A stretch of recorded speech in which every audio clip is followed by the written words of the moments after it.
बिस्मिल्लाहिर्रहमानिर्रहीम। नबी करीम सल्लल्लाहु अलैहि वसल्लम जो इरशाद है त जेको माण्हू बग़ैर कंहिं शरई उज़्र जे हिकु ॾींहुं रमज़ान जो रोज़ो छॾे ॾिए ऐं पोइ सॼी उमिरि बि रोज़ा रखंदो रहे त इन रोज़े जो बदल नथो थी सघे।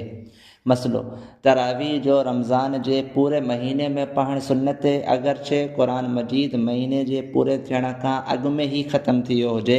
मिसाल तौर ते 15 ॾींहंनि में पूरो क़ुरान शरीफ़ पढ़ियो वञे त बाक़ी ॾींहं में तरावी जो पढ़णु सुन्नत मौक़ूदा आहे।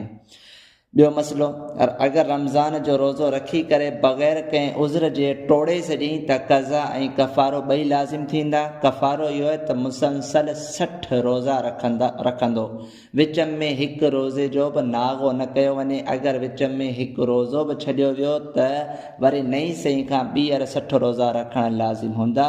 अगरि रोज़े रखण जी ताक़त नाहे त 60 मिस्कीननि खे ॿिनि वक़्तनि जो खाधो खाराइणो पवंदो।